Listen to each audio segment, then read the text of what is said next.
Puji nama Tuhan, semuanya shalom. Saya rindu melihat tangan-tangan orang yang diberkati oleh Tuhan pagi hari ini. Mari saya undang kita boleh sama-sama bangkit berdiri. Kita mau siapkan hati kita pagi hari ini. Kita mau datang dengan hati yang bersuka cita akan Tuhan. Kita percaya bahwa kita ada dalam penyertaan Tuhan yang sempurna, amin. Karena itu kita mau bawa pagi hari ini hidup kita, penyembahan kita bagi Tuhan. Mari bersama-sama kita akan berdoa. Tuhan Yesus, terima kasih untuk setiap kesempatan demi kesempatan kami boleh ada beribadah Tuhan. Ini semua kasih dan anugerah-Mu Tuhan. Kami mau siapkan hati kami, hidup kami Tuhan. Bahkan kami mau atur persembahan kami bagi-Mu Tuhan. Kami percaya Tuhan, kami mau tanggalkan segala beban dan dosa yang merintangi kami. Kami mau takutkan itu di bawah kaki-Mu Tuhan. Dan kami membawa hati kami, fokus pikiran dan hati kami tertuju kepadamu Bapa. Terima kasih Tuhan, kami siapkan hati kami pagi hari ini. Engkau beracara atas ibadah kami. Terpujilah nama-Mu Tuhan. Di dalam nama Tuhan Yesus kami siap memuji Tuhan. Haleluya, haleluya. Sama-sama katakan amin. Berikan tepuk tangan dan sorak-sorai lebih lagi bagi Tuhan. Haleluya, haleluya. Kita percaya kita adalah orang-orang yang penuh dengan kemenangan. Katakan amin. Sama-sama pagi hari ini dengan kekuatan-Mu, dengan sukacita kita datang di hadapan Tuhan. Haleluya. Mari saudara, lebih lagi.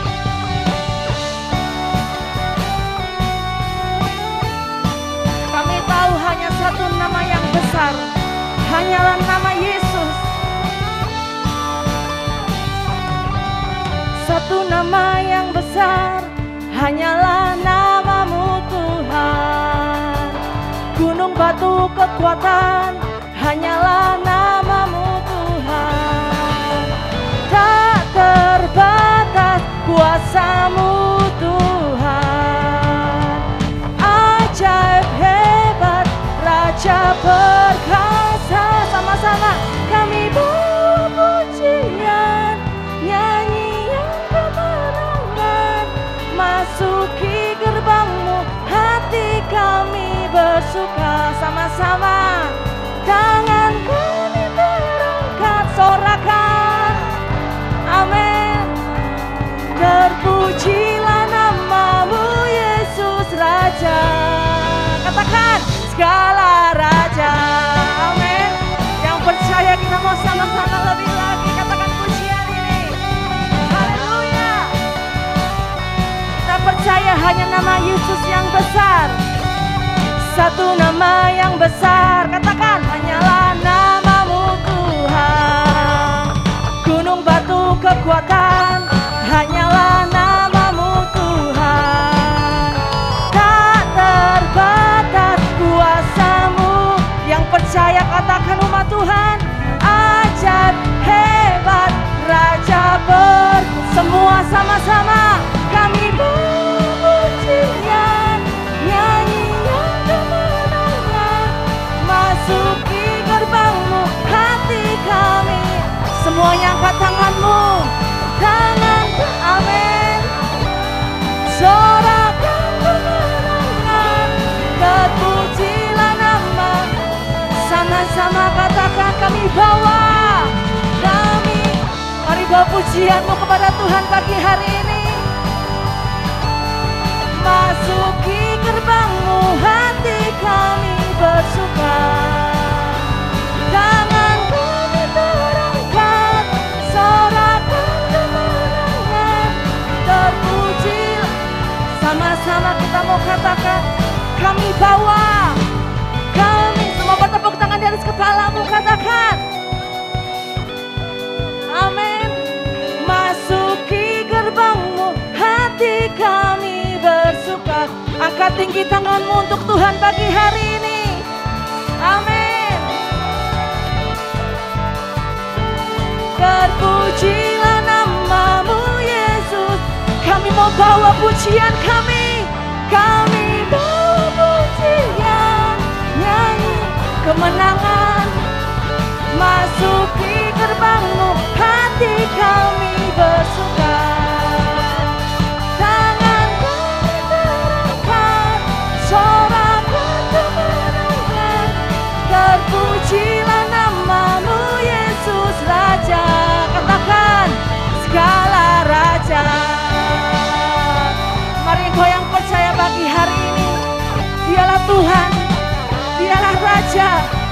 satu nama yang besar, hanyalah Yesus.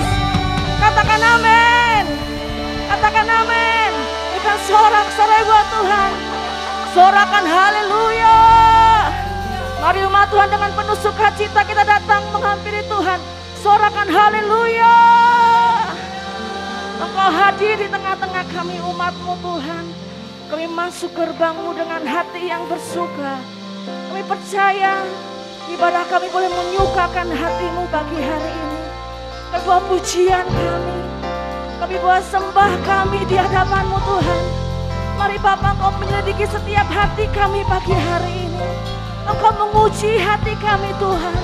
Apakah sungguh-sungguh kami memberi yang terbaik untuk Engkau? Hati kami, roh kami bawa menyembah-Mu pagi ini Abah. Syikirala barala barala, mari dengan hati yang bersyukur kepada Tuhan. Hati yang bersyukur, mari kita bawa penyembahan kita. Syikirala barala barala barala barala barala. Oh, rala barala baya syandaya rala barala barala barala barala barala. Ini kami umat-Mu pagi hari ini Tuhan. Kami datang dengan hati kami. Kami membawa penyembahan kami bagi-Mu Tuhan. Syikirala barala barala barala barala. Terima kasih Abah, terima kasih Tuhan. Terima kasih Engkau baik Tuhan. Masa persilakan umat Tuhan boleh duduk kembali dalam hadirat-Nya. Mari bawa penyembahan-Mu pagi hari ini. Bawa sembah-Mu kepada Tuhan. Oramaya syarala barala barala barala barala. Thank you Jesus. Thank you Jesus. Syikirala barala barala barala. Oramaya syarala barala barala. Terima kasih ya Abah. Terima kasih ya Tuhan. Hadirat-Mu, hadirat-Mu. Hadirat-Mu yang kami rindukan Tuhan. Hadirat-Mu, Engkau tinggal dalam hadirat-Mu Tuhan. Terima kasih Tuhan. Oh, Lalabaya Shande. Kami menyembah-Mu.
katakan bersyukur selalu, bersyukur selalu.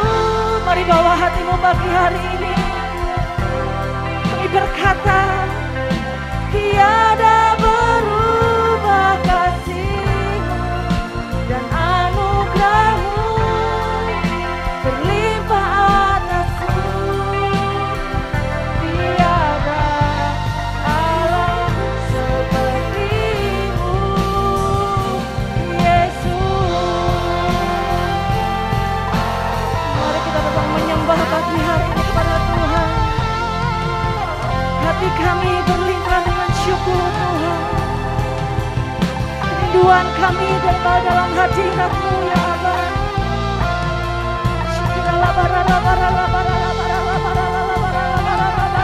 Kita datang lebih lagi di hadapan Tuhan.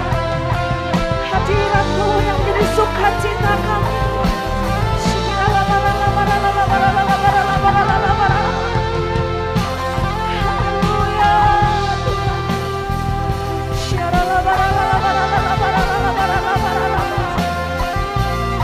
Tiada pernah berubah kasih-Mu Tuhan. Amin, amin.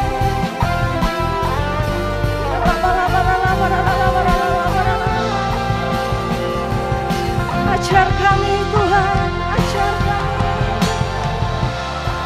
Ajar kami, ajarku untuk menyelami karya dan perbuatanmu. Tiada lain Tuhan, tiada lain yang kurindukan. Tinggal di hati, ajar kami Tuhan, ajarku untuk menyelami karya dan perbuatan-Mu. Ya Allah, tiada lain yang kurindu. Mari boleh sambil bangkit berdiri umat Tuhan. Mari bawa kerinduan-Mu, hadirat-Mu.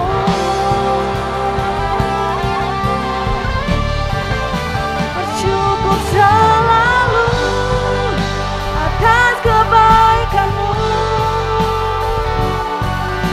Tiada berubah kasih-Mu dan anugerah-Mu berlimpah atasku. Tiada Allah. Mari saudara sendiri katakan bersyukur. Ya Tuhan.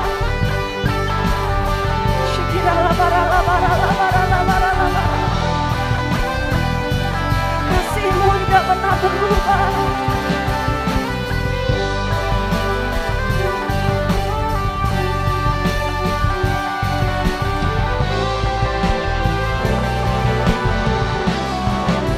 Bersyukur selalu atas kebaikan-Mu. Tiada berubah kasih-Mu dan anugerah-Mu. Mari rasakan kasih Tuhan pagi hari ini. Tiada Allah seperti. Lebih lagi menyatakan cinta-Mu. Amin. Atas kebaikan-Mu. Tiada berubah kasih-Mu dan anugerah-Mu berlimpah atasku. Tiada Allah seperti. Bersyukur selalu ya Tuhan atas kebaikan-Mu. Tiada berubah. Mari nyatakan kasih-Mu kepada Tuhan pagi hari ini. Shikirala barala barala barala barala barala barala. Shikirala barala barala barala. Seperti-Mu tiada Allah seperti. Kau yang percaya katakan tiada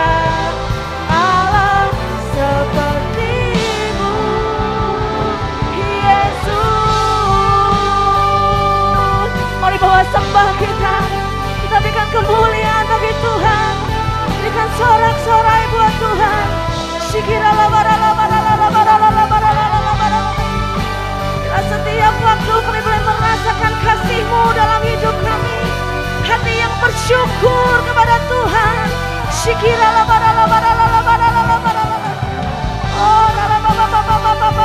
Hadirat-Mu memenuhi kami pagi ini Tuhan. Hadirat-Mu. Mari kita lebih lagi menyembah Tuhan. Mari bawa hati dan roh-Mu.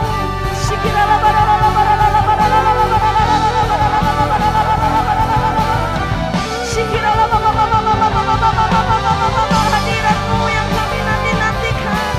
Hadirat-Mu yang kami rindukan Tuhan. Kami boleh tenggelam dalam hadirat-Mu.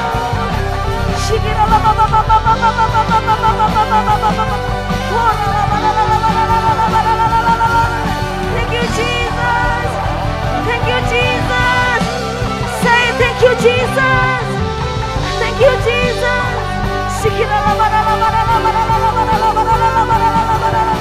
Oh, kami merasakan kasih-Mu Tuhan. Kami merasakan kasih-Mu Tuhan. Mari rasakan kasih Tuhan. Oh, hadirat-Mu Tuhan, hadirat-Mu. Thank you Jesus. Thank you Jesus. I worship you God. I worship you Lord.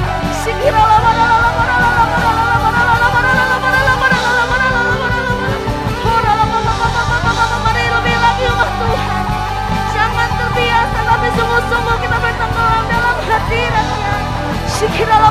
Mari angkat suara-Mu. Angkat suara-Mu.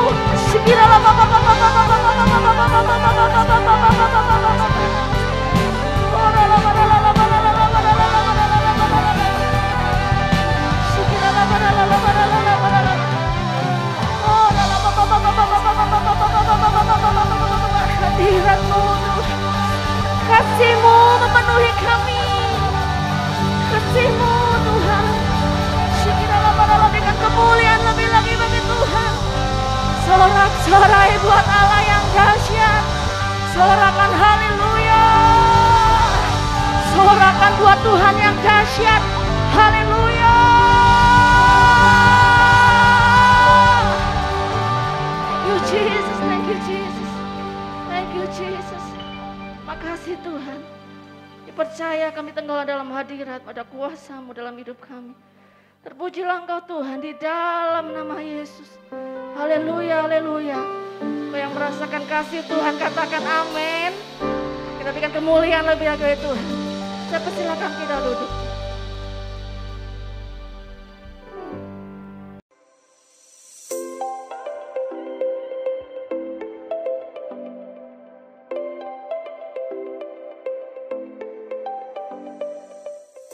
Shalom umat Tuhan, senang dapat berjumpa dengan Anda.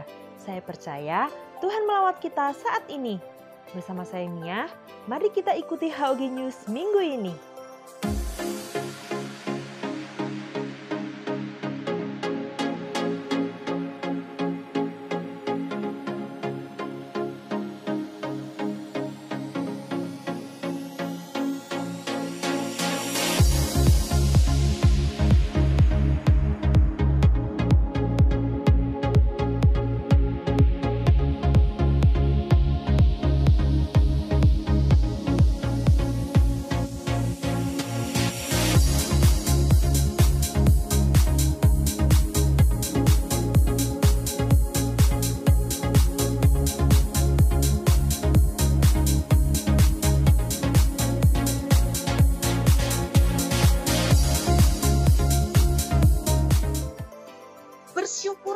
Kalau firman itu masih bisa menegur kita. Artinya apa? Hati kita tuh belum keras. Kita tuh enggak jadi orang yang bebal. Kita itu masih bisa dibentuk. Dan kita itu masih bisa dipakai untuk menjadi alat kemuliaannya.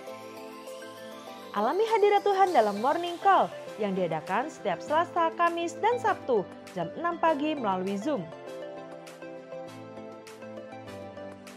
Bagi kaum wanita, mari bersekutu bersama dalam WBI yang akan diadakan besok Rabu 15 September jam 7 malam melalui Zoom. Mari kita ikut ambil bagian untuk menabur bagi saudara-saudara seiman yang terdampak pandemi COVID-19. Persembahan dapat diberikan melalui transfer ke rekening khusus Diakonia.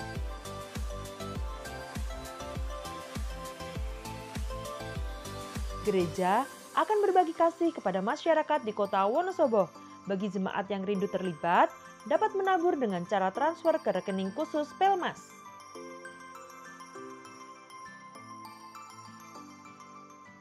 Dukung dan doakan pelayanan di GBI House of Grace Semarang setiap minggu jam 5 sore di Hotel Wis. Persembahan dapat dimasukkan di kotak dekat pintu masuk setelah ibadah. Selain itu, juga dapat diberikan melalui transfer atau scan barcode berikut.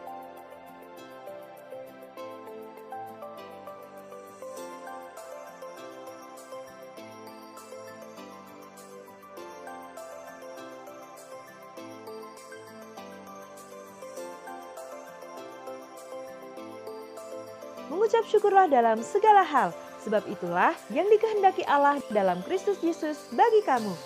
Demikian HOG News minggu ini. Tuhan Yesus memberkati.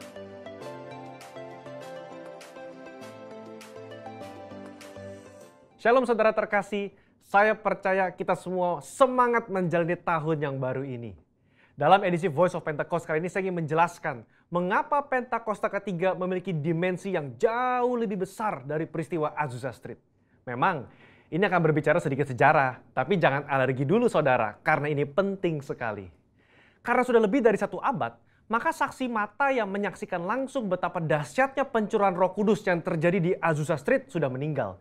Dan kita hanya dapat mengetahuinya dalam catatan-catatan peristiwa serta bukti sejarah pada waktu itu. Salah satunya yang ditulis dalam buku 100 peristiwa penting dalam sejarah kekristenan. Tercatat bahwa harian Los Angeles Times hari Rabu tanggal 19 April 1906 memberitakan sebuah pertemuan diadakan di sebuah pondok yang hampir rubuh di Azusa Street. Dan para pengikut doktrin-doktrin yang mengerikan ini mempraktekkan upacara-upacara paling fanatik, mengkhotbahkan teori-teori liar, dan memaksakan mereka sendiri dalam keadaan kegembiraan yang tidak waras dengan semangat mereka sendiri. Nah saudara, publisitas negatif semacam ini malah sesungguhnya membantu mengumpulkan massa. William Seymour tiba di Los Angeles di bulan Februari tahun 1906. Dan dia mulai berkhotbah serta membangun pelayanannya di Azusa Street. Penantian akan pencurahan Roh Kudus terjawab. Dan pada bulan April dalam sebuah ibadah, Roh Kudus tercurah dan orang mulai berkata-kata dengan bahasa yang baru.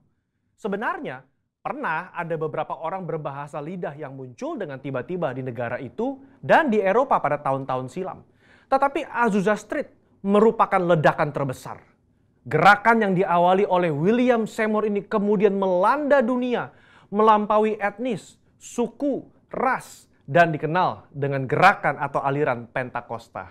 Inilah yang kita beri istilah sebagai Pentakosta kedua. Setiap hari Minggu, kita memperkatakan bersama-sama.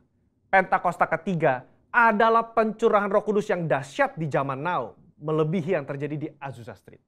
Pernyataan ini bukanlah sekedar pernyataan iman semata, apalagi klaim sepihak dari gembala sidang atau gembala pembina. Pernyataan ini terkait dengan 2 aspek. Yang pertama, aspek historis. Pada tahun 1909, William Seymour pernah tercatat bernubuat, dalam 100 tahun yang akan datang, akan ada kebangunan rohani lain seperti yang terjadi di Azusa. Dan kemuliaan Shekinah akan kembali. Dan kegerakan Allah tersebut akan lebih besar dan lebih luas dari yang terjadi di Azusa. Tidak hanya terjadi di satu tempat atau kepada beberapa orang saja, melainkan akan menjangkau seluruh dunia. Dan kegerakan itu tidak akan berakhir, bahkan sampai kedatangan Tuhan. Amin. Haleluya.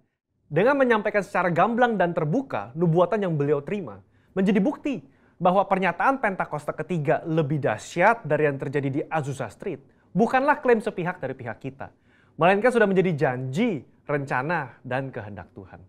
Dalam nubuatan tersebut dinyatakan 3 hal yang membuat Pentakosta ketiga lebih dahsyat dari kegerakan Azusa Street, yaitu dari sisi kuantitas, tidak hanya terjadi di satu tempat atau kepada beberapa orang saja, melainkan di banyak tempat dan kepada banyak orang.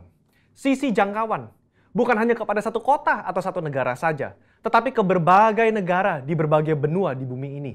Yang ketiga, sisi rentang waktu. fokusnya bukan hanya terjadi 1 tahun atau 3 tahun, melainkan tidak berhenti sampai Tuhan Yesus datang kembali. Aspek yang kedua yaitu aspek teologis atau biblikal. Alkitab kita menyebutkan istilah hujan awal atau yoreh terkait musim menanam dan hujan akhir, malkos, yang terkait dengan musim menuai, sebagaimana yang kita temukan dalam ayat-ayat berikut ini. Berdasarkan prinsip hujan awal dan hujan akhir, dapat kita pahami bahwa hujan awal pencurahan Roh Kudus mengawali kelahiran gereja. Dan hujan akhir pencurahan Roh Kudus mengawali penuaian jiwa terbesar dan terakhir sebelum kedatangan Tuhan Yesus yang kedua kali. Hujan akhir pencurahan Roh Kudus jauh lebih dahsyat daripada hujan awal. Karena penuaian jiwa-jiwa yang terjadi jauh lebih besar. Bradley Truman Knoll dalam bukunya berkata, konsep hujan akhir memberikan struktur kepada kisah kegerakan Pentakosta kita bahwa akan datang pencurahan Roh Kudus yang dahsyat sebelum kedatangan Tuhan Yesus kali yang kedua. Kita sekarang berada di era di mana hujan akhir itu sedang dicurahkan. Tujuan dari hujan akhir ini memiliki 2 sisi, yakni pemberitaan Injil Kerajaan kepada seluruh dunia di mana kita menjadi saksi dan mempersiapkan berkas tuaian untuk siap dituai. Haleluya. Jika kita memperhatikan aspek historis dan aspek teologis di atas, kita memiliki dasar untuk mengatakan bahwa gerakan Pentakosta ketiga terjadi dalam dimensi yang jauh lebih besar dari Azusa Street. Ini merupakan sebuah hak istimewa bagi kita semua yang hidup di generasi ini. Jadi, jangan sampai ketinggalan. Jadilah utusan Pentakosta ketiga, the messenger of the third Pentecost, dimanapun saudara berada. Untuk penjelasan lebih lengkapnya dari tim teologi kami, jangan lupa buka link yang ada di atas atau scan QR Code yang tersedia. Tuhan Yesus memberkati.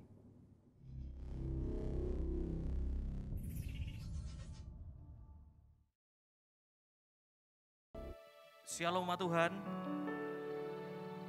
Siapa orang-orang yang diberkati Tuhan, mari merangkaikan tangan. Beri kemuliaan bagi Tuhan Yesus yang paling meriah. Haleluya. Kita akan mengatakan bersama-sama apa yang dimaksud dengan Pentakosta ketiga.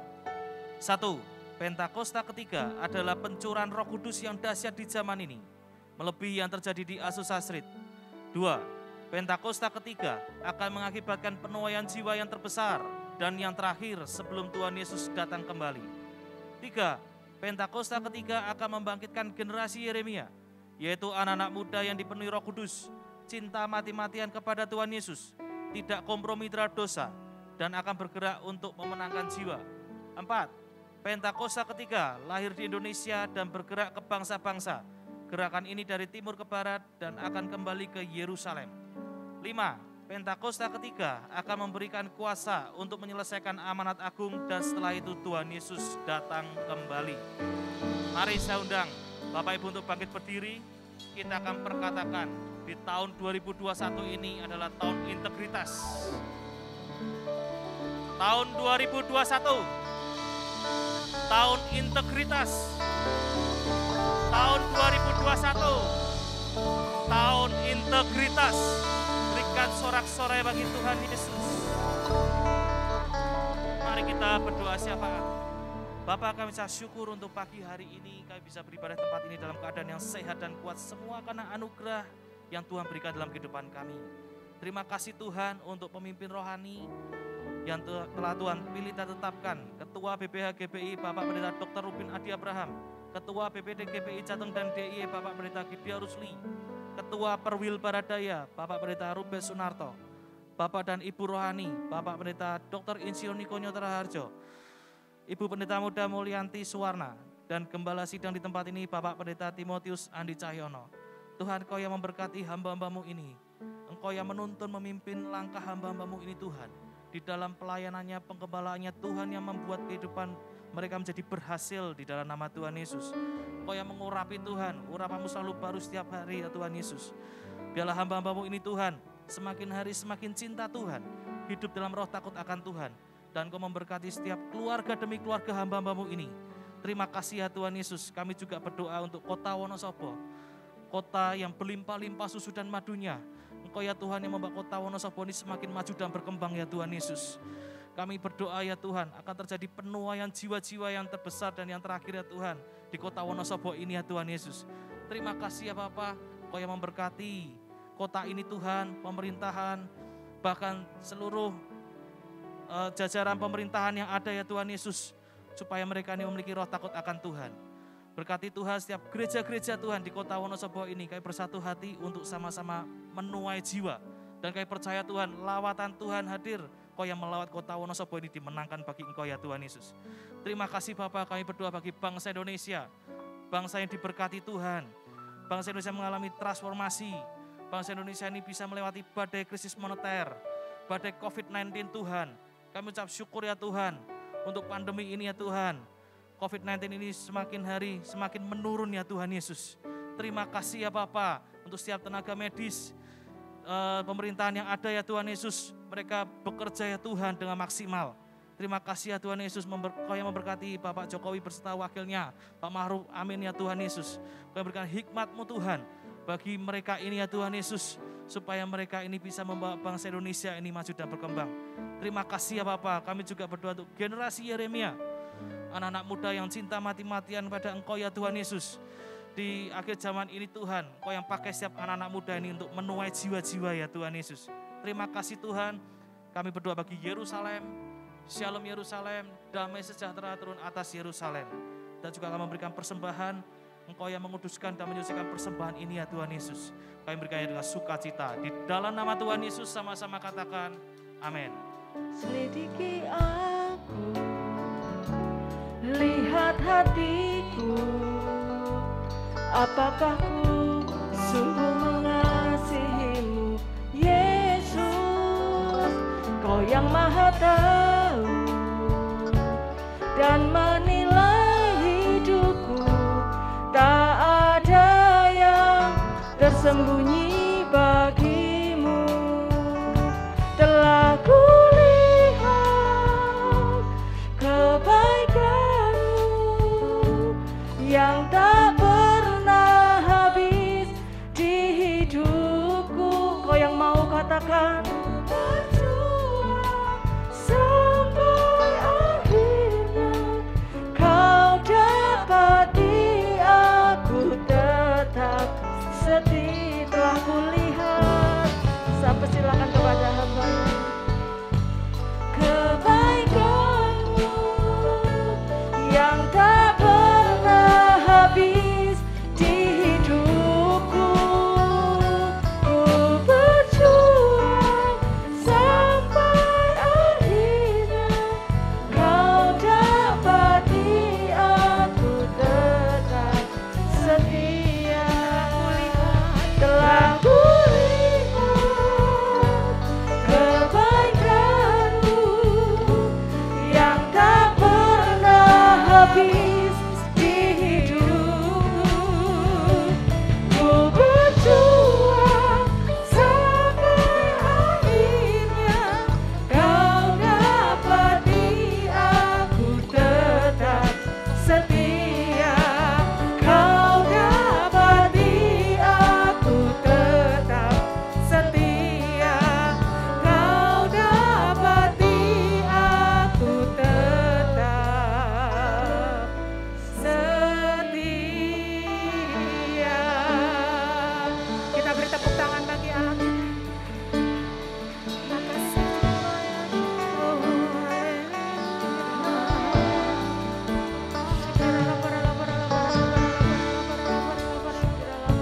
terima kasih Tuhan pada kesempatan pagi hari ini.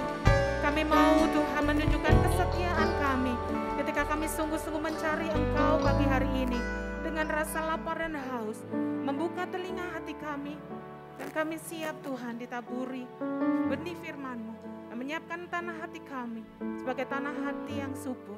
Kami tahu Engkau siap memberkati kami. Kami tahu Engkau siap mencurahkan anugerah-Mu dan bahkan pengertian firman, rema. Dan Engkau berbicara masing-masing pribadi lepas pribadi. Membukakan pikiran kami, pengenalan akan Engkau lebih lagi. Kami sungguh berterima kasih Tuhan. Karena kami tahu Engkau sangat mengasihi kami. Di Di dalam nama Yesus, setiap umat Tuhan yang siap mendengar, melakukan firman, katakan amin. Sebelum duduk kita beri tepuk tangan bagi Allah kita. Puji nama Tuhan, saudara kembali duduk dan kita akan menyiapkan hati kita untuk taburan firman Tuhan pagi hari ini. Pagi hari ini ada tema yang Tuhan berikan bagi saya, mungkin sekitar 2 bulan yang lalu, buktikan cintamu. Ini bukan kisah kasih anak SMA gitu ya, tetapi sungguh Tuhan taruh di dalam hati kami di masa yang sukar seperti ini, bagaimana cinta kita kepada Tuhan bisa kita nyatakan ya. Kalau Tuhan sudah buktikan cintanya, ya kita sering nyanyi, kau telah buktikan, tahu ya, cintamu padaku, kau membayarku dengan hidupmu, ku bersyukur. Jadi Tuhan sudah membuktikan kasihnya kepada kita dengan membayar, menebus hidup kita dengan nyawanya sendiri ya. Kalau cinta pacaran anak sekarang, ayo dong buktikan cintamu dengan apa? Berikan yang terbaik ya. Terbaik apa? Nanti yang terbaik setelah pemberkatan nikah gitu ya, atau telah nikah di KUA, tetapi seringkali buktikan cintamu dengan memberikan hidupmu kepadaku. Tuhan bukan seperti itu, tapi dia memberikan hidupnya terlebih dahulu kepada kita ya. Bukan cinta yang hanya mengedar nafsu belaka. Nah, saya akan mulai dengan orang Kristen seperti apakah kita. Yang pertama adalah Kristen agamawi atau Kristen lahir baru ya. Kita tahu bahwa kekristenan itu bukan agama. Selalu diingatkan bahwa kekristenan bukan agama. Mari katakan sama-sama untuk diri kita, kekristenan itu bukan agama tetapi hubungan. Katakan hubungan. Ya. Karena kalau agama saudara memang rajin ibadah, rajin melakukan firman, bahkan saudara berpengetahuan ya. Tetapi apa yang Tuhan tuntut? Jikalau kehidupan keagamamu tidak lebih daripada orang Farisi, ahli hukum Taurat, engkau tidak layak masuk kerajaan surga. Siapa yang bisa menandingi ketaatan orang Yahudi? Melakukan Taurat.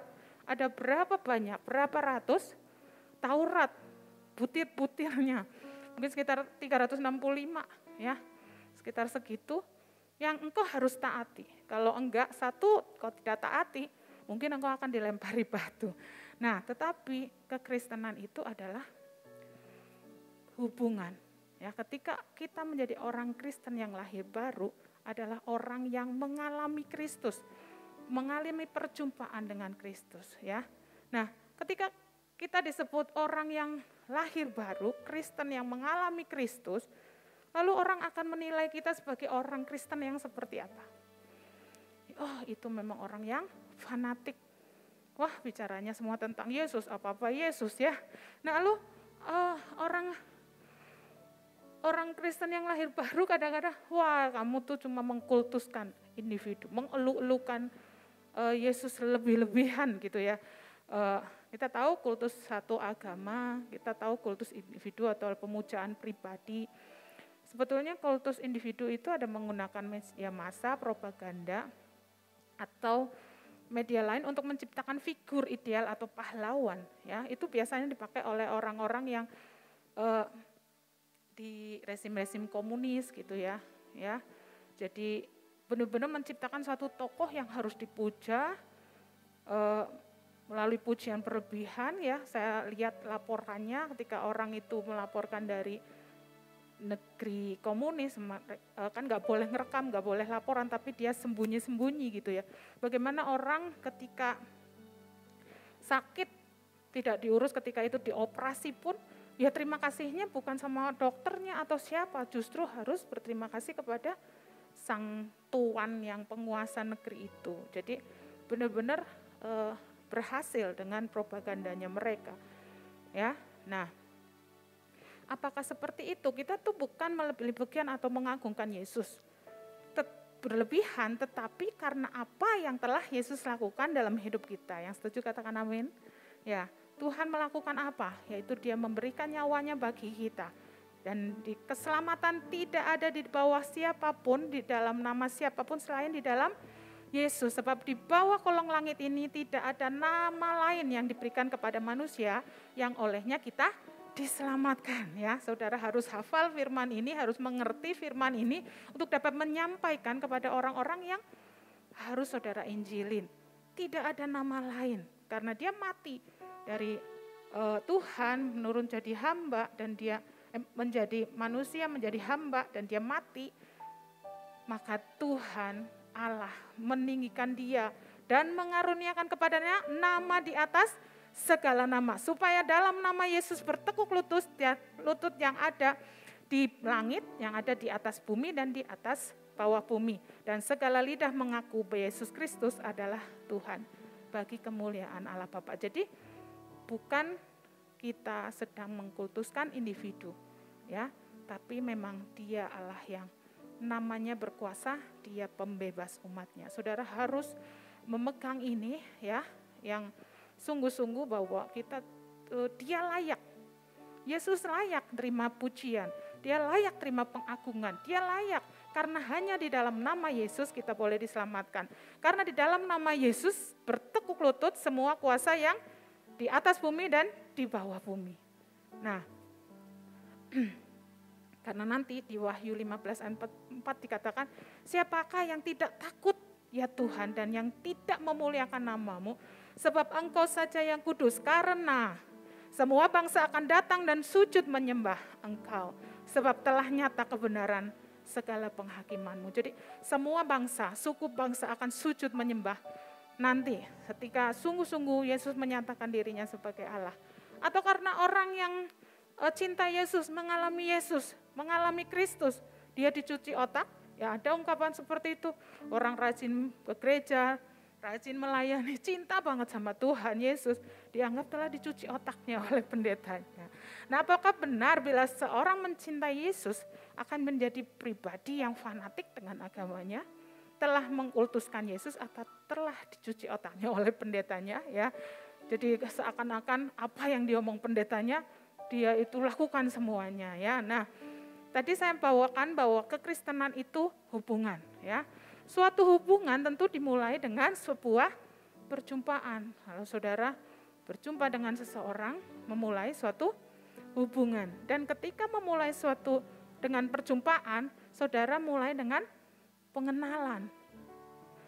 Nah, untuk mau mulai suatu pengenalan, ya tentu diawali dengan membuka hati. Kalau saudara ketemu orang, misalnya ketemu orang terus disuruh, oke, udah ketemu terus dikenalkan gitu ya. Apalagi kalau misalnya kenalan dengan seorang gadis, kenalan dengan seorang cowok. Nah, ketika mengalami perjumpaan, oke lah, terus ya perkenalan. Tetapi ketika orang itu udah nggak suka lah sama orang itulah, nggak usah lebih jauh lah gitu. Ya udah selesai. Tetapi ketika engkau membuka hati, orang ini kok baik ya, orang ini kok nyenengin ya gitu ya. Saudara akan mulai suatu percakapan, suatu mulai hubungan, mulai WA-WA-an kalau zaman sekarang ya. Ya tapi kalau saudara tidak mau membuka hati terlebih dahulu, apalagi sudah negative thinking, saudara sudah menutup hati, ya sudah suatu hubungan itu tidak akan ada kelanjutannya ya. Makanya sebelum kita mengenalkan Yesus kepada seseorang, kita pasti berdoa supaya hati orang itu dilembutkan, supaya dia bisa melihat atau mendengar kebaikan Tuhan melalui kesaksian kita. Nah, dimulai dari pengenalan, kita akan cek pengenalan kita kepada Yesus itu sebagai apa. Pengenalan itu akan menumbuhkan suatu relasi atau hubungan dengan Tuhan itu seperti apa. Ya, ini bisa bersifat progresif, harus naik, progresif itu naik, mengalami tingkatan, tetapi juga sektoral. Sektoral itu berarti per bidang. Saudara bisa mengenal Bapa sebagai apa, Tuhan sebagai apa, sebagai apa, sebagai apa. Dan itu selama kekristenan kita itu akan terus mengalami progresif, tapi per bagian itu saudara akan semakin intim. Nah, yang pertama adalah sebagai Tuan dan hamba. Yesus sebagai Tuan dan kita sebagai hamba. Oleh karena itu disebut Lord ya, Lord Jesus, ya Tuhan. Dia berdaulat atas hidup kita. Karena apa? Kamu telah dimerdekakan dari dosa dan menjadi hamba kebenaran. Kita tadinya jadi hamba dosa, dibeli ya, menjadi milik Kristus dan menjadi hamba kebenaran. Berarti kita hambanya Yesus. Kita sudah sering bahas itu ya. Nah, ketika satu terjadi kita ini hamba, dia Tuhan, apa sikap hamba kepada Tuannya? Tahu di Efesus 6 ayat 5-7 adalah taat. Ya, kalau hamba yang diminta dari tuannya adalah taat. Taatnya bukan dikatakan bahwa hai hamba-hamba taatilah Tuhanmu yang ada di dunia ini dengan takut dan gentar.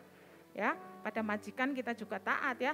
Bayangkan kalau kita punya karyawan disuruh apa-apa nggak mau gitu ya. Nah, dengan tulus hati, sama seperti kamu taat kepada Kristus. Kalau karyawan aja disuruh nggak mau, loh kamu kerja sama apa? Maksudnya di sini apa gitu kan? Aku gaji kamu buat apa? Nah, demikian juga jangan hanya di hadapan mereka saja. Ini sikap hati supaya kita taat kepada pemimpin, bukan hanya di hadapan karena aku bekerja di sini, aku memang digaji di sini, aku ya mau nggak mau taat sama majikanku ya, tapi sebagai hamba-hamba Kristus yang dengan segenap hati melakukan kehendak Allah. Demikian juga kita dengan Kristus. Kita juga mau melakukan dengan tulus, bukan cuma supaya dilihat orang ataupun apa. Tuhan mau bahwa kita melayani seperti kita taat kepada majikan kita, tetapi terlebih karena kita menjadi hamba kebenaran, lebih tingkatannya ya. Kita udah dibayar di depan gitu. Bayar di depan, bukan dibayar di belakang, tapi dibayar di depan. Nah, Tuhan mau kita juga melakukannya dengan segenap hati. Intinya bahwa hubungan kita dengan Tuhan itu atas dasar ketaatan kita sebagai hamba. Nah, tapi Tuhan juga nggak mau setiap doa kita, Tuhan mau ada peningkatan dalam hubungan. Kita memiliki sikap hamba oke, tetapi Tuhan mau hubungan yang lebih lagi. Nggak cuma ya kami ini hamba yang tidak berguna dan selalu meratap-ratap gitu ya. Tuhan mau bahwa kita akan, yang kedua adalah kita menjadi sahabat.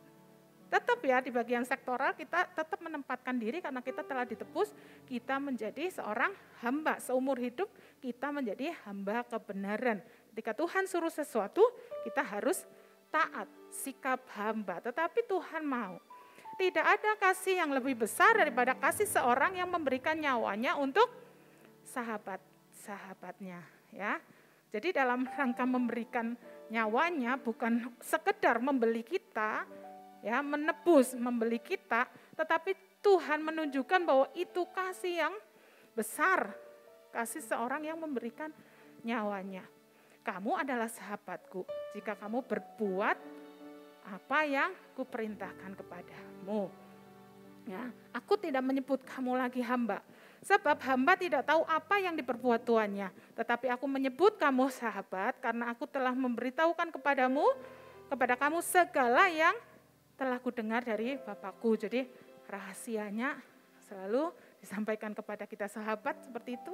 Saudara pernah menjadi sahabat seseorang? Atau saudara mempunyai seseorang sahabat?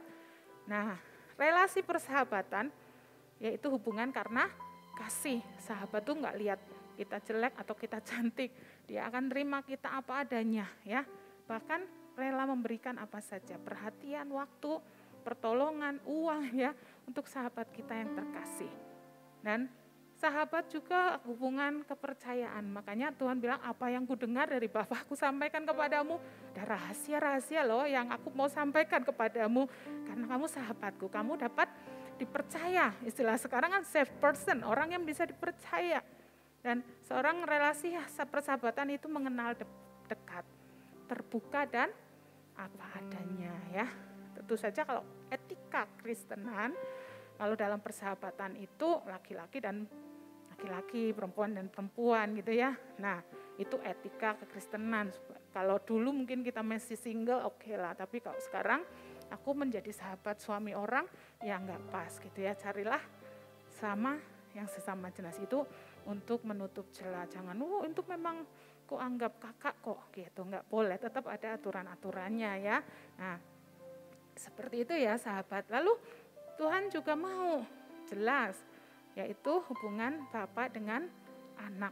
Kita tahu bahwa tetapi semua orang yang menerimanya diberinya kuasa supaya menjadi anak-anak Allah, yaitu mereka yang percaya dalam namanya. Nah, tingkatan lebih lagi bahwa menjadi anak Allah itu dibebaskan dari ketakutan, tidak sebab kamu tidak menerima roh perbudakan yang membuat kamu takut lagi. Kalau hamba, kita mungkin ada rasa takut, tetapi kalau anak, ya hubungan yang baik tentu saja itu tidak takut sama orang tua, ada kedekatan. Karena apa? Tetapi kamu telah menerima roh yang menjadikan kamu anak Allah, dan kita dengan roh itu kita bisa berkata ya Aba, ya Bapa. Itu luar biasa saudara. Ya, kekristenan itu adalah hubungan anak dengan bapaknya. Sekalipun saudara mungkin mengalami hubungan dengan bapak jasmani tidak baik, Tuhan menawarkan Bapa yang sempurna. Dia mau benar-benar kita bisa menyebut dia Aba ya Bapa. Hubungan anak dengan orang tuanya. Apalagi? Ya, ini ada yang saya garis bawahi. Dikatakan di Galatia 4 sampai 6 sampai 7 dikatakan, ingat lagi, jadi kamu bukan lagi hamba. Tadi hamba itu kadang-kadang membuat kita tuh melakukan karena takut, ya, melainkan anak. Jikalau kamu anak, maka kamu juga adalah ahli-ahli waris oleh Allah. Jadi kita memiliki kita ini ahli waris kerajaan surga karena kita sudah diangkat oleh anak. Siapa yang senang kalau kita menjadi anak-anak Bapa? Ya, semua pasti senang. Nah, relasinya apa saudara? Jelas. Anak-anak taatilah orang tua, itu prinsip. Prinsip bahwa kita ini dengan orang tua pun taat, tapi dengan sikap yang hormat. Tapi ada satu yang relasi yang bisa kita lihat bahwa ada hubungan kasih sayang antara bapak dengan anak. Ada hubungan hormat dan taat. Ya, dikatakan di sini sebelumnya sebelumnya PowerPoint-nya, hai kamu bapak-bapak, janganlah bangkitkan amarah di dalam hati anak-anakmu, tetapi didiklah mereka dalam ajaran dan nasihat Tuhan. Ada didikan, ya, ada kasih sayang, ada hormat dan taat, ada didikan, next boleh ya, ada rasa aman, ya, ada perlindungan. Ya, ini kasus-kasus yang memang harusnya demikian. Di dalam rumah ada rasa aman, ada perlindungan. Karena banyak kasus justru di rumah dia merasa tidak aman, lihat papa mamanya bertengkar terus, lihat papahnya mungkin menjadi orang yang, bapaknya menjadi orang yang tidak menjawab rasa aman di dalam dianya, makanya dia lari keluyuran keluar-luar. Nah, tetapi keluarga yang betul, yang benar, bapaknya atau keluarga itu memberikan rasa aman. Anak kecil pasti lari ke papahnya untuk minta perlindungan apabila ada yang nakali gitu ya. Nah, ada pemeliharaan. Itulah hubungan kita dengan Bapa di surga. Ada pemeliharaan. Dia Bapa yang baik, amin. Amin ya. Lalu yang keempat adalah hubungan kekasih atau calon mempelai. Kita lihat seperti yang di Hosea dikatakan, seperti yang difirmankannya juga dalam kitab Nabi Hosea, yang bukan umatku akan kusebut umatku, dan yang bukan kekasih akan dipanggil kekasih. Nah, Paulus dia tahu bahwa dikatakan di 2 Korintus 11 ayat 2, sebab aku cemburu kepada kamu dengan cemburu ilahi, karena aku telah mempertunangkan kamu kepada satu laki-laki untuk membawa kamu sebagai perawan suci kepada Kristus. Nah, inilah tugas gereja, mempersiapkan setiap saudara dan saya untuk menjadi calon mempelai Kristus. Kedewasaan penuh, ya, supaya kita dapat disandingkan dengan Kristus itu sendiri. Kalau Kristen anak-anak suruh menikah, ya nggak mungkin ya. Remaja juga belum. Jadi kita ini harus bertumbuh dalam pengenalan dan akan dibentuk menjadi seperti Kristus, karena kita apa? Kita adalah calon mempelai Kristus, ya. Ketika kita diproses, ketika kita didandanin, ketika kita dibentuk, ingatlah bahwa kita ini calon mempelai Kristus. Relasi orang tunangan atau hubungan kekasih ya, jelas adalah keintiman personal, tapi ini keintiman bukan sebagai sepasang suami istri, tetapi ada keistimewaan khusus ketika seseorang itu menjalin hubungan untuk masuk dalam persiapan pernikahan.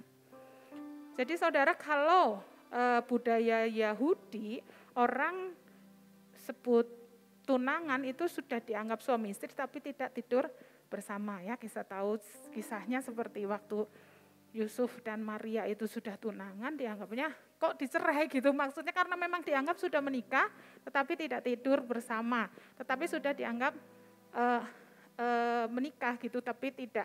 Jadi sebetulnya tunangan itu dianggap sudah dikhususkan untuk hubungan lebih lanjut sebagai suami istri.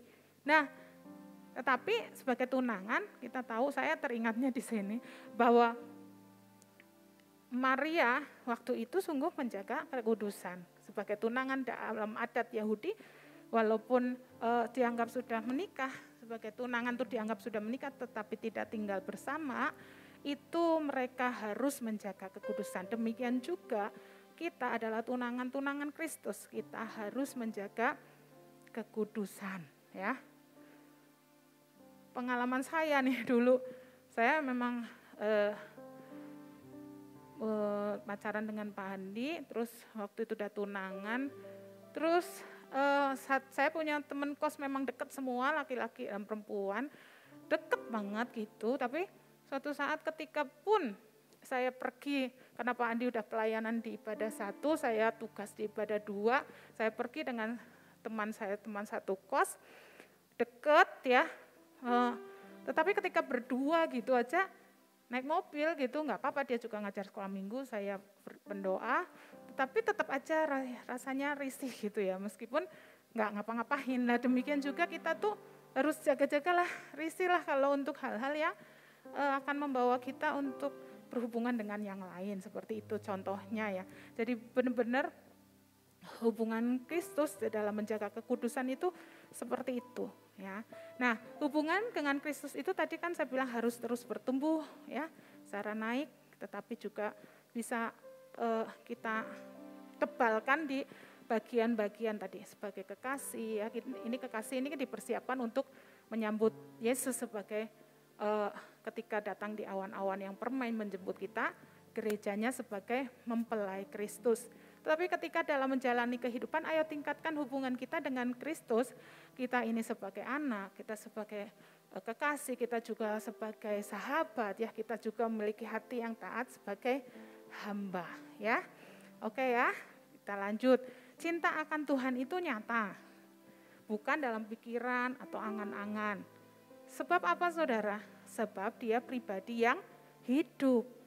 Kalau saudara cinta dengan aktor Korea, nah itu angan-angan apa nyata walaupun dia hidup? Angan-angan, andaikan gitu ya. Romansnya itu luar biasa, romantisme. Nah saudara, kisah cinta kita dengan Tuhan itu nyata karena dia hidup. Saudara harus mengalami Kristus sehingga dia memang benar-benar hidup gitu. Nah oleh karena itu disebut Kristen yang lahir baru, Kristen yang mengalami perjumpaan. Sehingga engkau dapat mengembangkan pengenalan, ketika engkau membuka hati pengenalan akan dia. Tetapi kalau enggak tuh cuma angan-angan gitu. Oh iya Yesus itu memang mati buat aku, tapi sesuatu yang jauh. Enggak, itu diberikan kepada kita. Dia pribadi yang hidup, bukan pribadi yang mati.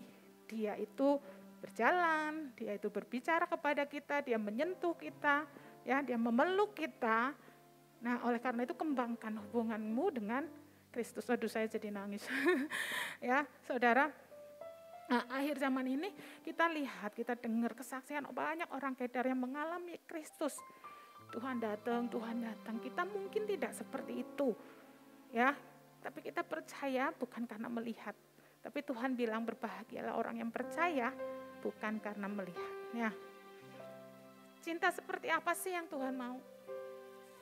Yang enggak mau, tadi kan kita tahu bahwa kita mau buktikan, tapi Tuhan enggak mau cinta yang seperti ini. Next ya, cinta yang dingin. Mungkin kalau suami istri tahu ya cinta dingin itu seperti apa. Virgin, fresh ya, kalau orang sekarang kan sering online itu, fresh kenapa? Nggak gerak gitu ya, jadi patung gitu ya. Ya, ketika kita sudah kehilangan rasa, kehilangan cinta yang mula-mula. Kita sering banget dengar firman ini, namun demikian aku mencela engkau karena engkau telah meninggalkan kasih-Mu yang semula. Sebab itu ingatlah betapa dalamnya engkau telah jatuh. Bertobatlah dan lakukan lagi apa yang semula engkau lakukan. Jika tidak demikian, aku akan datang kepadamu dan aku akan mengambil kegidianmu dari tempatmu jika engkau tidak bertobat. Jadi yang dingin itu nggak ada ekspresi, nyembah nggak ada ekspresi ya, nggak ada rasa aja sama Tuhan. Nah sebetulnya mau apa, ibadah mau apa? Karena saya tadi bilang bahwa Yesus itu hidup. Dia itu seorang pribadi. Saya waktu nginget cinta mula-mula sama Tuhan Yesus itu, saya turun 5 kilo loh saudara.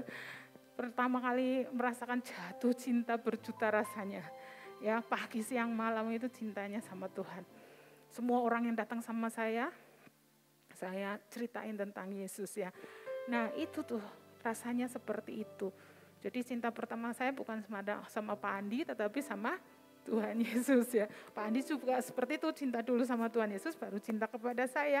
Jadi cintanya sama-sama sama Tuhan Yesus. Nah itulah yang luar biasa ya, seluruh rasa ada di dalam hati kita ketika kita mencintai Tuhan. Ya.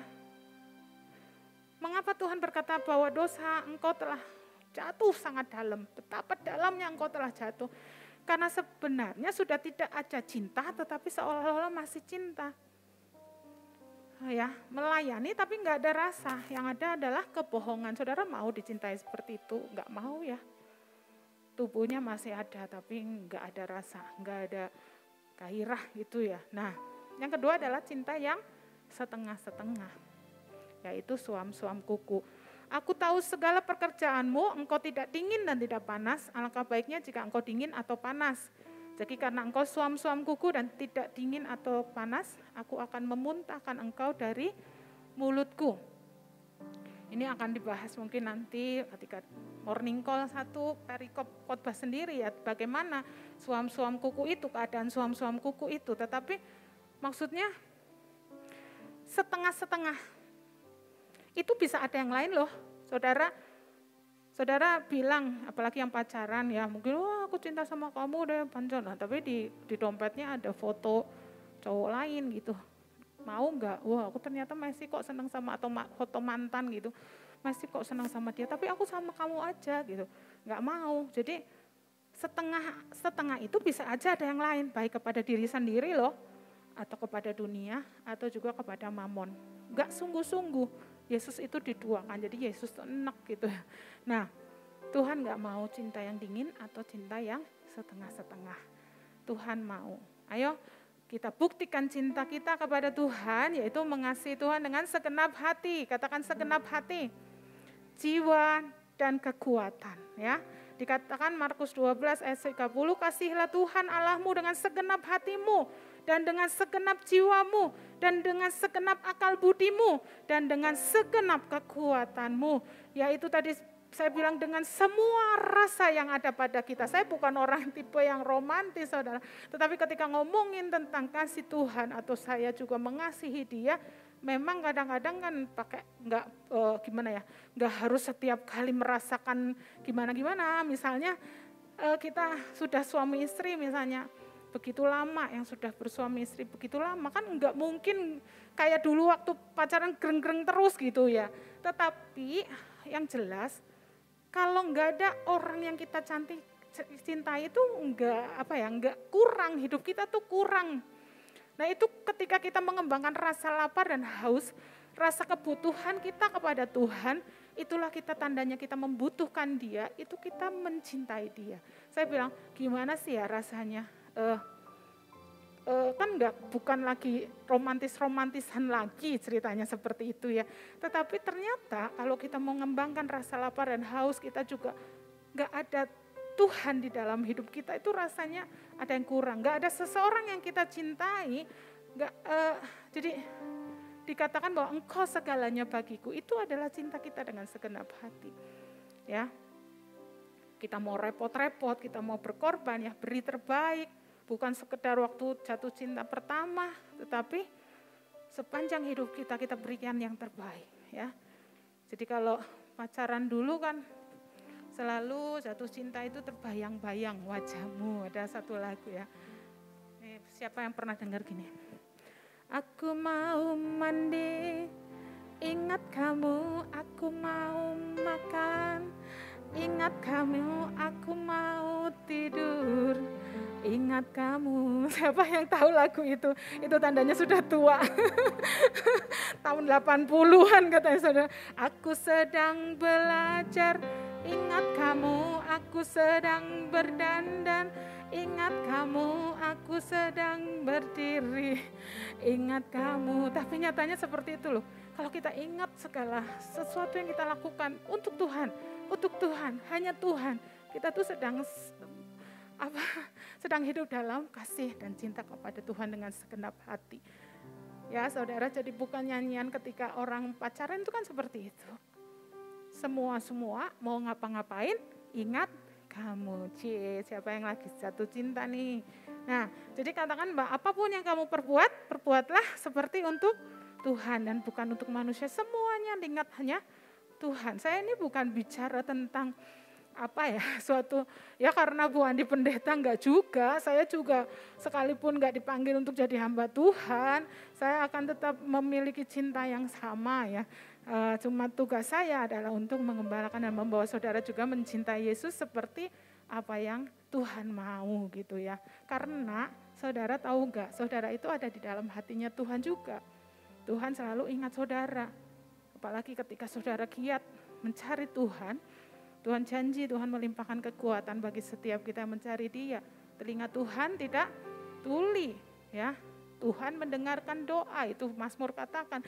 Jadi saudara ini adalah kekasih-kekasih Tuhan, ada di dalam hatinya Tuhan.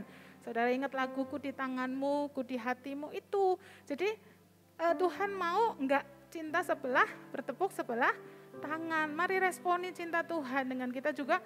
Aku mau ngapa-ngapain, ingat Tuhan ya, seperti melakukan dengan segenap hati, segenap kekuatan kita, segenap akal budi kita. Jadi seluruh emosi kita, Tuhan berikan emosi kita untuk apa sih? Untuk mencintai, untuk merasakan ya. Nah, contohnya aja kita menyiapkan ibadah kita ya dari awal pandemi, dari awal itu bukan sesuatu yang mudah. Tetapi kita mau repot-repot, kalau mau gampang juga bisa. Kecil-kecil, jangan pikir hanya online itu seperti itu aja persiapannya kecil-kecil, apalagi kalau banyak yang lupa, kegeser sedikit gitu ya, suaranya kresek-kresek atau segala macam hal yang kecil-kecil, tetapi kita lakukan semua untuk Tuhan dan untuk umat yang dikasihinya ya. Jadi kita kadang-kadang memang harus membuktikan kasih kita kepada Tuhan. Lalu kita tadi ya, kita mau buktikan cinta kita dengan mengasihi Tuhan dengan segenap hati, segenap jiwa, segenap kekuatan dan akal budi kita. Lalu mengasihi dengan melakukan firman. Kita tahu firman-Nya, jikalau kamu mengasihi aku, kamu akan menuruti segala perintahku. Ya, lanjut aja. Pribadi yang mengasihi Tuhan adalah pribadi yang nurut. Ya, lalu yang ketiga, yang terakhir adalah mengasihi sesama, termasuk juga mengasihi musuh kita. Kita mengasihi karena Allah terlebih dahulu mengasihi kita. Dan barang siapa dia berkata, aku mengasihi Allah, yang membenci saudaranya, maka ialah adalah pendusta. Karena barang siapa tidak mengasihi saudara yang dilihatnya, tidak mungkin mengasihi Allah yang tidak dilihatnya. Jadi Tuhan mau kita mengasihi sesama. Dan Tuhan mau kita mengasihi musuh dan berdoalah bagi mereka. Kasihilah mereka, musuhmu, dan berdoa bagi mereka yang menganiaya kamu. Kasihilah musuhmu, berbuat baik kepada orang yang membenci kamu. Ayat terakhir. Dalam 2 Petrus 1 ayat 5-8, bagaimana supaya kita berhasil, semakin giat, menjadi giat dan berhasil dalam pengenalan kita kepada Tuhan Yesus Tuhan kita. Ada 7 ya saudara yang harus ditambahkan kepada iman kita. Nah, puncaknya adalah tadi dikatakan bahwa berusaha menambahkan kepada imanmu kebajikan, kepada kebajikan pengetahuan, kepada pengetahuan penguasaan diri, kepada penguasaan diri ketekunan, kepada ketekunan kesalehan.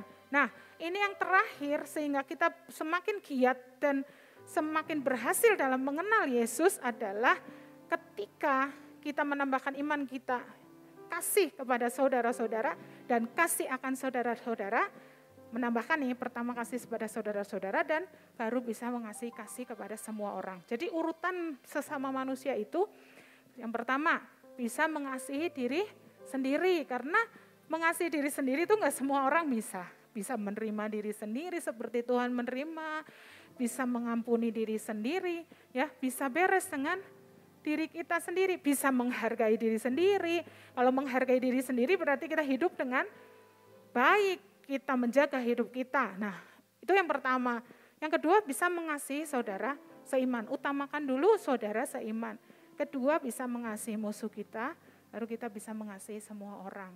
Ya, jadi terus tingkatkan bagaimana kita menambahkan iman kita. Tadi bla bla bla bla banyak sekali saudara boleh belajar, tetapi ketika engkau berhasil mengasihi saudaramu, berhasil tambahkan dengan mengasihi semua orang, maka engkau akan semakin giat. Ya, apabila semuanya itu ada padamu dengan berlimpah-limpah, kamu akan dibuatnya menjadi giat dan berhasil dalam pengenalanmu akan Yesus Kristus Tuhan kita. Itu saja yang boleh saya sampaikan. Biarlah kita dapat membuktikan cinta kita sama Tuhan. Amin saudara, supaya Tuhan gak bertepuk sebelah tangan. Kita tahu kalau kita ada di hatinya, dalam pikirannya setiap waktu, orang-orang yang dikasihi Tuhan, oleh karena kita juga melatih hidup kita untuk selalu ingat akan Tuhan. Ya, saya undang Bapak Ibu untuk bangkit berdiri. Kita tenangkan hati kita. Saya berdoa supaya saudara juga menangkap apa yang menjadi firman pesan Tuhan hari ini dan mengembangkan kasih kita, cinta kita kepada Tuhan. Yesus, ku cinta Kau, cinta Kau. Yesus, ku cinta Kau, cinta Kau. Yesus, ku cinta Kau dengan segenap hati. Dengan segenap hati. Yesus, ku cinta Kau, cinta Kau. Yesus, ku cinta Kau, cinta Kau. Yesus, ku cinta Kau dengan segenap hati. Dengan segenap hati. Saya minta waktu saudara untuk saudara membuka hati akan Tuhan kita dan nyatakan cinta kita kepada Tuhan. Karena Tuhan juga butuh pengakuan, dan ketika kita berkata aku cinta Tuhan, aliran kasih Tuhan akan memenuhi hati kita pada pagi hari. Mari dengan lembut, dengan penghayatan, dengan segenap hati kita. Karena Tuhan begitu baik dalam hidup kita.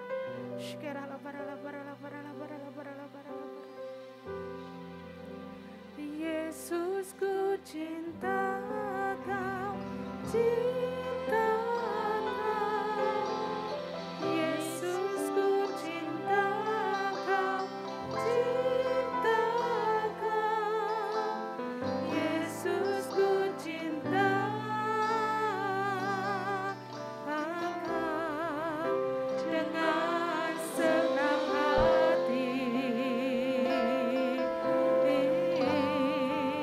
Dengan segenap hati kita sembah Tuhan. Ini alama syandara laba sane. Saya mengajak jemaat ambil waktu sesaat, buka bersama-sama kedua tangan kita. Nyatakan cintamu kepada Tuhan. Jangan pasif, Jangan diam, mulai bersyukur. Datang kepada Tuhan dengan penyembahanmu. Semua saudara, tidak ada yang berdiam diri, semuanya menyembah.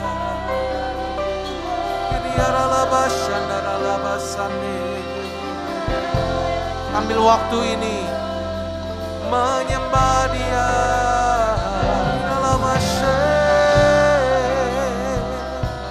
Ini anak masando. Haleluya.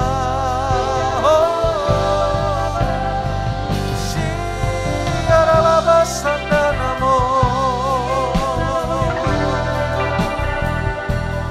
Haleluya. Semuanya menyembah. Semuanya menyembah Dia.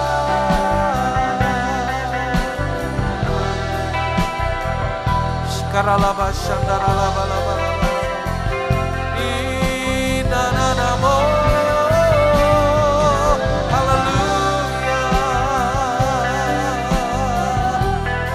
Shikananama shandanama sande. Nikmati. Ambil waktu beberapa saat lagi, terus menyembah. Bebaskan rohmu yang sudah dikaruniai bahasa roh. Berdoa menyembah dalam roh. Oraba shantara laba laba laba laba.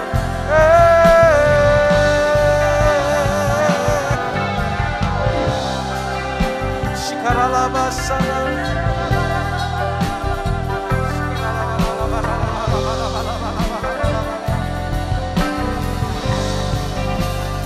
Biarlah cinta di hatiku terus menyala di dalamku. Takkan pernah mampu ku jauh dari. Katakan, Kau alasanku hidup. Setiap musim di hidupku, Engkau ada bersamaku, memberi kekuatan, memberi pengharapan.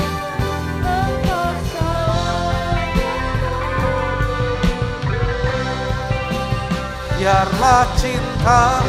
Mari ekspresikan cintamu. Angkat tanganmu kepada Tuhan. Ekspresikan. Jangan ada yang berdiam diri. Semua katakan. Takkan pernah mampu ku jauh darimu. Engkau alasanku hidup. Setiap musim di hidupku, Engkau ada bersamaku, memberi kekuatan, memberi pengharapan. Engkau segalanya bagiku, memberi kekuatan, memberi kekuatan, memberi kekuatan, memberi pengharapan. Katakan sekali lagi, memberi kekuatan, memberi pengharapan. Engkau segalanya bagiku.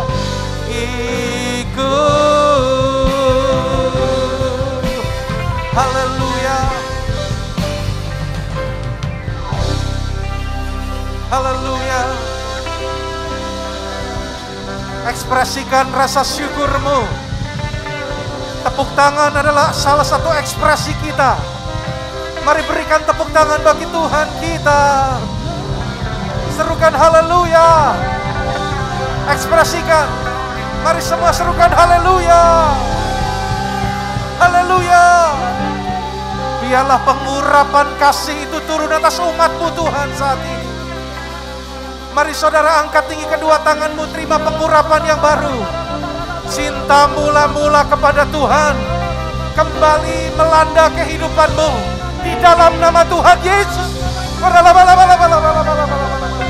Buka hati, terima saudara, terima kasih yang mula-mula kembali berkobar-kobar dalam hidupmu.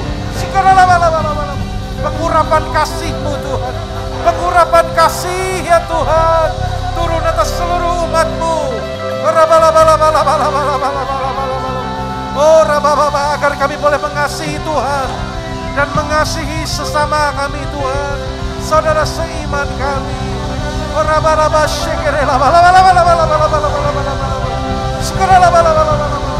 terima urapan Roh Kudus menghancurkan segala kuk dan belenggu di dalam nama Yesus. Terima kasih Bapa, Kau memperbaharui setiap kami umat-Mu pagi hari ini. Terima kasih Bapa. Mari kita terima berkat Tuhan, angkat tinggi kedua tangan-Mu. Umat yang dikasihi Tuhan, kasih-Mu kepada Tuhan akan terus bertumbuh. Mengasihi Tuhan dengan segenap jiwamu, dengan segenap kekuatanmu, dengan segenap akal budi. Biarlah Tuhan disenangkan lewat persekutuan saudara dengan Tuhan yang semakin hari semakin intim, semakin dekat. Keluargamu juga boleh menjadi keluarga yang dekat dengan Tuhan. Dan janji firman Tuhan adalah apa yang tidak pernah dilihat oleh mata, tidak pernah didengar oleh telinga, tidak pernah timbul dalam hati manusia. Itu yang Allah sediakan bagi barang siapa yang mengasihi Dia. Dan itu menjadi bagian saudara yang mengasihi Tuhan Yesus. Engkau yang hadir mendengar firman dan berjanji dalam hatimu untuk melakukannya, maka segala berkat ini menjadi bagianmu. Berkat dan kasih karunia berlimpah dari Allah Bapa dalam Putranya Tunggal Tuhan Yesus Kristus, serta persekutuan yang indah dan manis bersama Roh Kudus menyertai kehidupan saudara mulai saat ini sampai Maranatha, Kristus datang menjemput kita di angkasa, bahkan sampai selama-lamanya. Dalam nama Tuhan Yesus, semua yang percaya dengan iman terima berkat Tuhan ini bersama, katakan amin. Tuhan memberkati saudara berlimpah-limpah.